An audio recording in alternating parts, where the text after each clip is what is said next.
Great. Now you should have just enough clusters to power up your halo.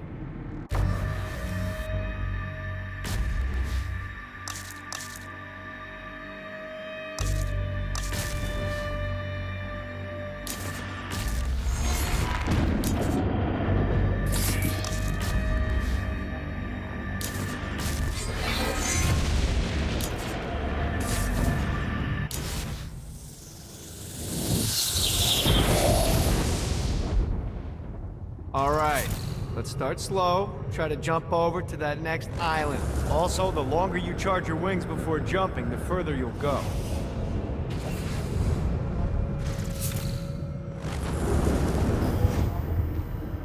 Hey, you didn't fuck it up. Good job. Now get up that cliff. Don't worry, if something looks too high, just keep on jumping off the wall. Now it's time to fly. You heard of crawling before walking? Well, in this case, you need to jump before you can fly. Launch yourself in the air with a jump, and then hold your wings out to glide to that next island. I put out some orbs to show you the path. You'll have to dive to reach the next island. Do that by pointing your head down. Don't worry, the rest of your body will follow.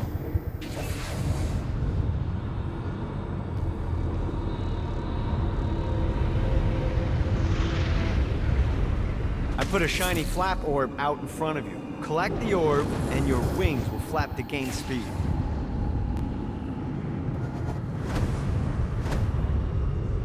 Alright, now try flapping those wings on your own. Do a flap on your way to the next island. God, this feels good. The exact opposite of diving is climbing. Climbing will slow you down and eventually cause you to stall. And trust me, stalling sucks. You can flap while gliding to gain additional speed. So the faster you're going, the higher you can fly.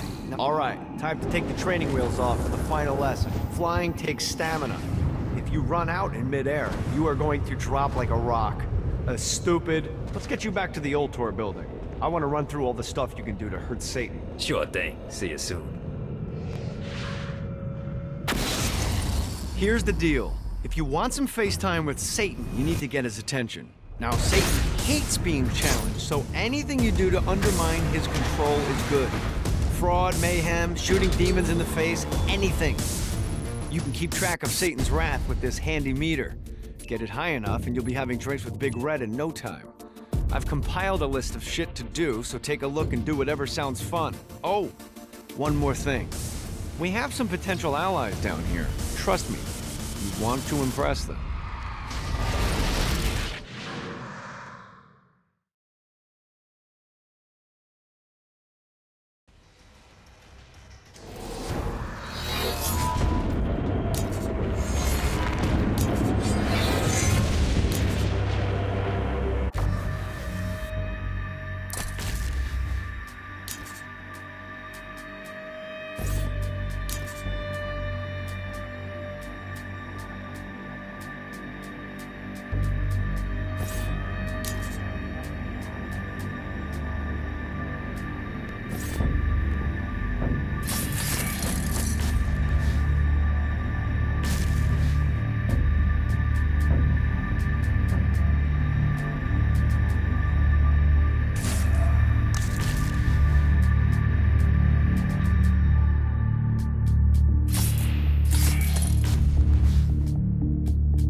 I hope there's not something ridiculous like 100 of these to find.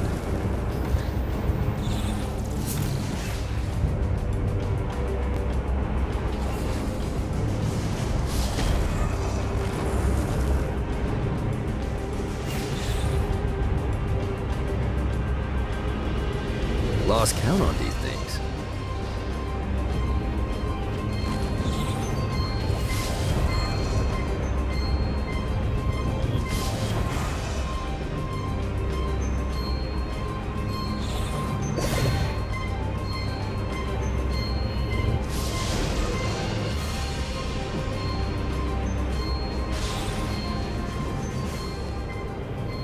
This is what I'm talking about.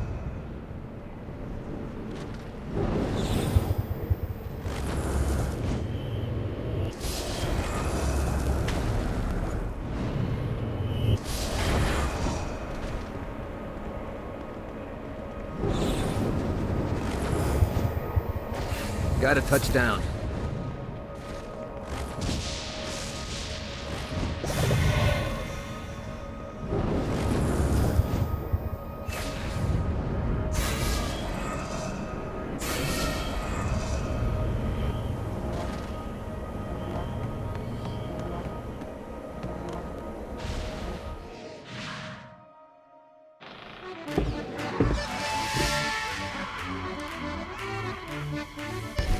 Abandoned ship! We've been boarded!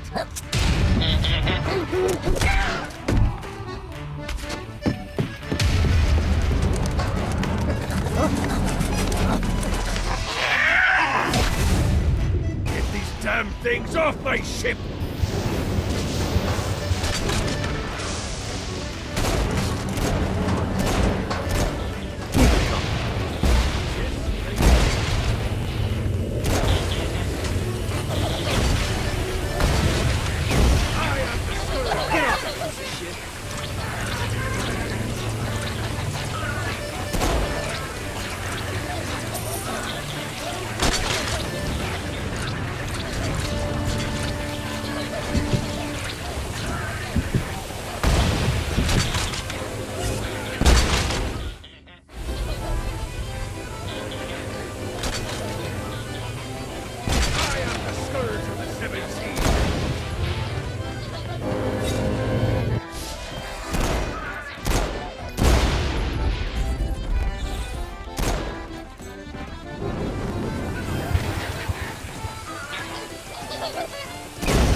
I got a bit of treasure in that chest over there.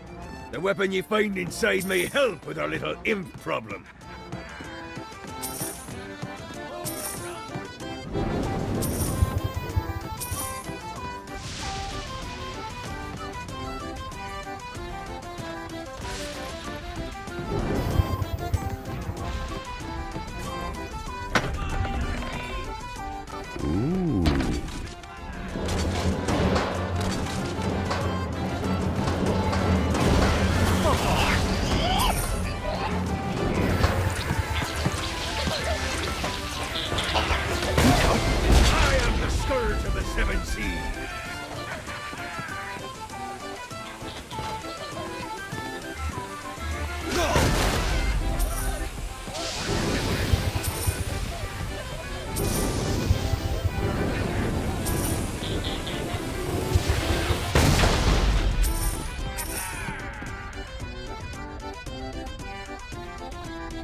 Summoned these imps to serve as my crew.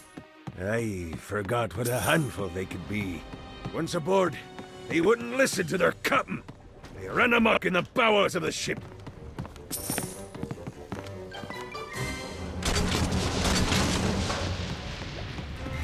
Let's play. To you, good sir.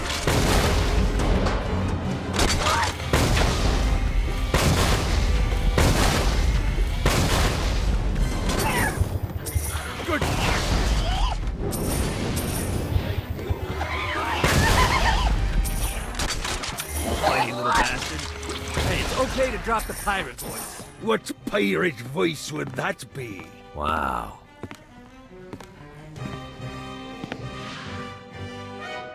Zinyak's destruction of Earth had a profound impact on the afterlife. To heaven, it was a logistical nightmare. St. Peter's meticulous nature drove purgatory wait times to unbearable levels. Meanwhile, in hell, where souls in pain were used as currency, it created a new era of prosperity for the wickedly enterprising. This economic boon resulted in the coffers of hell to be overflowing, which in turn piqued the interest of the most notorious man that sailed the seven seas.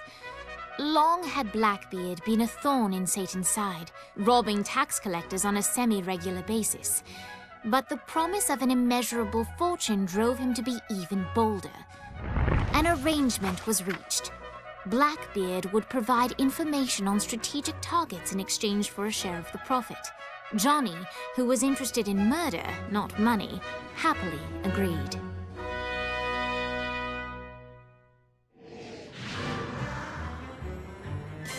I grant ye the ability to summon my crew whenever they're needed.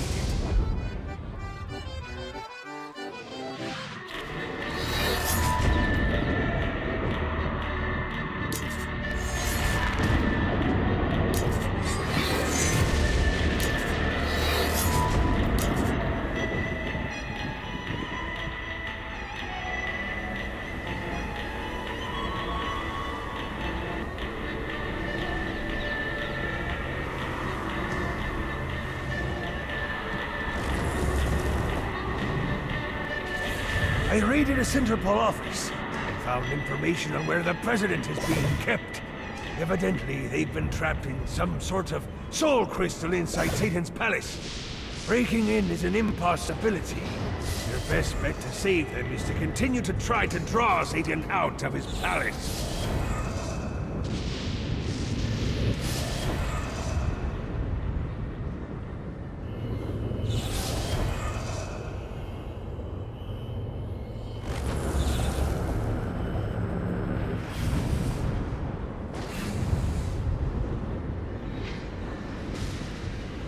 Yeah!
Lights up. William Shakespeare, humanity's greatest playwright, and hell's most diabolical purveyor of entertainment, looks on as a brave mortal on an Orphean quest enters.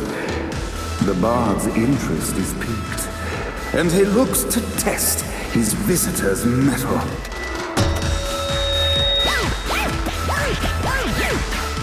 The masked tragedies were used to enemies cowering as they approached. But soon they realized that they faced a foe with courage and nobility, traits uncommon in the fires of perdition.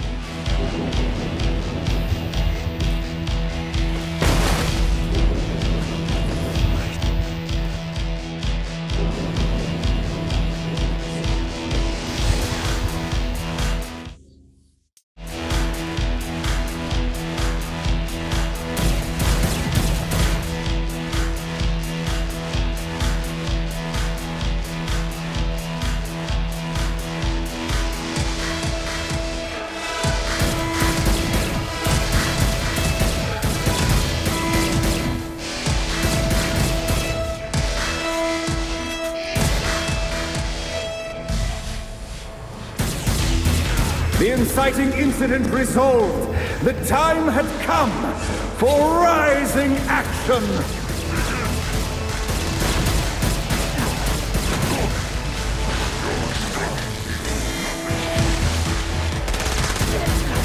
Really didn't have a chance. The battle raged on below, and as bullets and blood flew, the bard arched a curious eyebrow. Could this mortal be the exact thing that Shakespeare needed?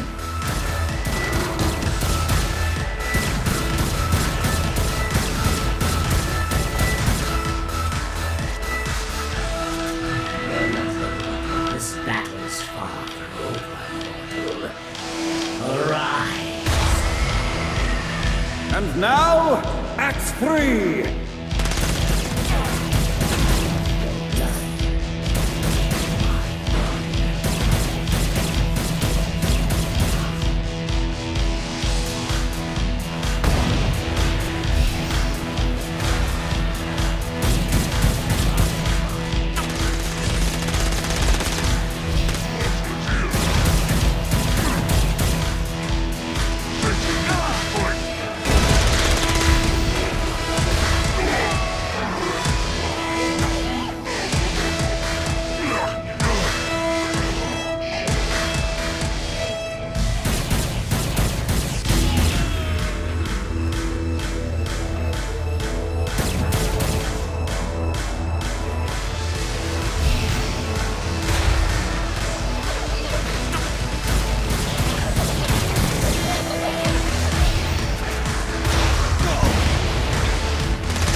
The conflict resolved, Shakespeare eagerly awaited meeting the champion that dispatched so many of his men. Undoubtedly, they were here for the bard's aid, and while happy endings were not a thing found in hell, Shakespeare always had a soft spot for comedies. In the land of the living, William Shakespeare is regarded as one of the most prolific playwrights of all time. However, to the denizens of hell, the bard is seen in a far different light. After selling his soul for fame and adoration, Shakespeare served in hell as Satan's spy master general. In doing his duty, Shakespeare would punish the souls he was investigating by forcing them to perform in grotesque passion plays for Satan's amusement. But in a Twelfth Night-esque twist, Shakespeare found himself living a double life. While he projected an image of cruelty, his heart was as soft as Jezebel's. In secret, he would tutor her on the classics and act out the works of his mortal days. When Satan found out, he cast Shakespeare out of the palace, believing that the poet would be tormented by the populace of hell, far out of Jezebel's sight. But Satan had not counted on the bard's cunning. Embracing his persona of master torturer, Shakespeare and his followers, the tragedies, took root in the entertainment district, biding their time for revenge.